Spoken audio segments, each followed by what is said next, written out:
राधा कृष्ण भगवान की जय। बोलिए भोलेनाथ की जय।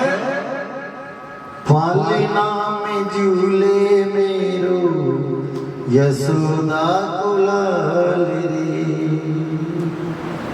भोलेनाथ बोले भैया तेरे लाला के दर्शन करा दे, तेरे लाला के दर्शन करा दे। बोले बाबा ने कि एक काम करते हैं, हाथ जोड़ तू दूर से दर्शन कर।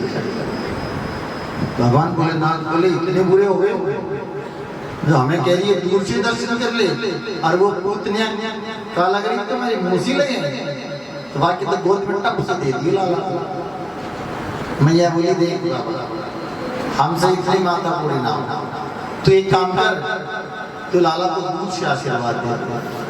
अरे मैं 80 वर्ष की बूढ़ी डर गई, तेरे कानों में बिच्छियां है, गले में नाक है, कैसे जीभ निकाल कर चिता की बसम लगा बाघों पर पैर रखे हुए, माथे पे चंद्रमा,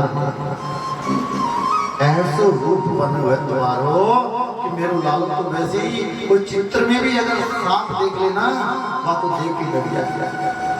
भोलेनाथ बोले रे भैया तू रही भोली की हुई, अरे तेरे लालो ऐसे 1000 सांपों के ऊपर रोज विश्राम करते, तेरा लाला ऐसे 1000 सांपों के ऊपर विश्राम करने वाला है। मैया बोली ज्यादा बढ़ाई मत कर, जो कुछ लेना है ना तो ले ले, दाल चावल आटा जो भी कुछ लेके जाना हो तो ले जा, लेकिन इतनी बढ़ाई मत कर। बोले भैया ऐसा नहीं लेके जाएंगे, तेरे लाला के दर्शन कराएंगे तो ही हम। मैया बोली आज करूँगा कल करूँगा, तेरी मर्जी हो तो। बाबा बोले देख भैया दर्शन तो मैं करूँगा। मैया बोली नहीं। भगवान भोलेनाथ बोले देखो दर्शन नहीं कराएगा ना तो तेरे घर के बाहर बैठ जाओ, ये खेलवा जब दर्शन करो। मैया बोली इतना बड़ो आंगन है हमारा, बामी भीतर ही खेलते रहे, बाहर आवे नहीं। भगवान भोलेनाथ बोले तो आपको ब्याह करेगी जब तो चले आओगे, ब्याह थोड़ी भीतर कर देगी। बोले मैं यहाँ भीतर ही ब्याह भी आवी, लेकिन तुमको दर्शन ना आता। भगवान भोलेनाथ बोले भैया बड़ी जिद्दी गाई, हम राजी राजी कह रहे प्रेम से कह रहे तो दर्शन नहीं करा दी। और भगवान श्री कृष्ण है ना मंद मंद मुस्कुरा रहे हैं, दोनों महाराज देख रहे हैं कि देखो कितना दोनों में बहस चलती है मेरे दर्शन के लिए, कितनी बहस चल रही है। भगवान श्री कृष्ण मंद मंद मुस्कुरा रहे हैं। बाबा बोले देखो हम है ना, हम भी बाबा बोले मन में जच गई तो धुआं लगा के बैठ जाएंगे तेरे घर के सामने, हम नहीं जाएंगे उत्तर। मैया बोली चाहे दोनों लगा चाहे कोई कुछ भी कर, लेकिन मैं अपने लाला का दर्शन नहीं करूंगी। बाबा बोले ठीक है, ठीक ही जाएगी, दर्शन कराते ही नहीं कराते। अब महाराज भगवान बड़ी नाटक करने में बड़े माहिर है। बाबा जैसे ही वहां से चले और कन्हैया जोर जोर से रोवे लग गए। भगवान श्री कृष्ण जोर जोर से रोने लगे।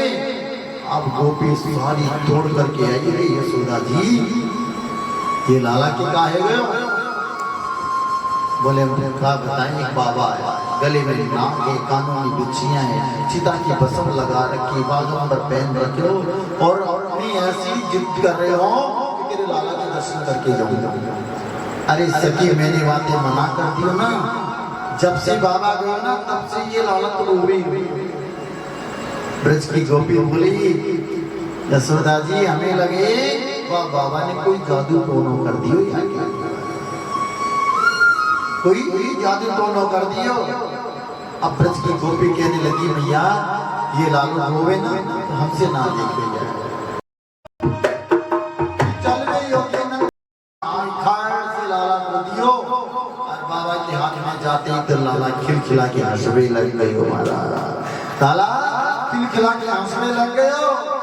भगवान भोलेनाथ ने क्या किया, बाबा को गोद में लेके मस्तक पे धारण कर लिया, चरणों को मस्तक पे रख लिया।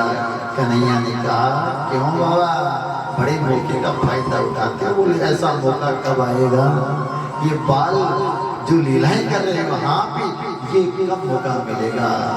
मैया की गोद में जाए रोवे लग जाए, बाबा की गोद में आए हंसवे लग जाए, मैया कहवे लगी बाबा तेरो भलो करेगो, मेरी गोद में रहे तो ये चुप रहे, हंसतो रहे, खिलखिलातो रहे। बाबा बोले सुन क्या कहते ताबीज बना दूं, कि कभी मेरी गोद में आएगा ना तुम ही हंसतो रहो, तेरी गोद में रहेगा। बोले क्या करूं? तो बाबा ने सोचा कि मौके का फायदा उठा ले तो अच्छी बात है कि भगवान श्री कृष्ण के साथ में अपना भी काम बन जाएगा।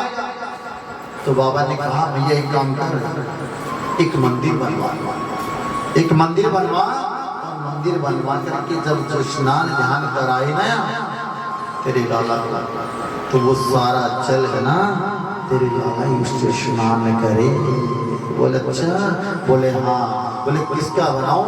बोले मेरे नाम का मंदिर बना दे। तो भगवान भोलेनाथ ने अपने नाम का मंदिर बनाया और भगवान का नाम पड़ गया नंदवेश्वर महादेव। बोले नंदवेश्वर महादेव की जय। इसलिए देवता भी है ना अपना स्थान प्राप्त करने के लिए कोई ना कोई मौका ढूंढ लेते हैं। इसलिए बाबा भोलेनाथ का नाम पड़ा। अब कई लोग कहते हैं झारखंड महादेव, कोई कहते हैं नीलकंठ महादेव, कोई कहते हैं झरझर महादेव। अब जहाँ से झरना बह रहा है वहां से झरझर महादेव हो गया। लेकिन नीलकंठ महादेव का तो पता है कि भगवान भोलेनाथ ने जब झेर किया तो उनका नाम नीलकंठ पड़ गया। नंदवेश्वर महादेव भी इसलिए पड़ा कि जब भगवान श्री कृष्ण की नजर लगी तो भगवान ने नजर उतारने के लिए नंदवेश्वर में, नंद भवन में अपना स्थान बना लिया। इसलिए नंदवेश्वर के नाम से पूछ गए। और गोपेश्वर महादेव क्यों बने? जब भगवान श्री कृष्ण लीला कर रहे थे, रास कर रहे थे, इस समय गोपी बन करके गए तो भगवान गोपेश्वर बन गए। लेकिन महाराज जहाँ जाओ यहीं पर कह दे झरझर महादेव। झरझर महादेव मतलब कि पहाड़ों से झरना झरना झरझर चलता है, तो लोग कहेंगे अब तो झरझर महादेव ही निकालता। कोई कहेंगे आता है क्या आपको?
तो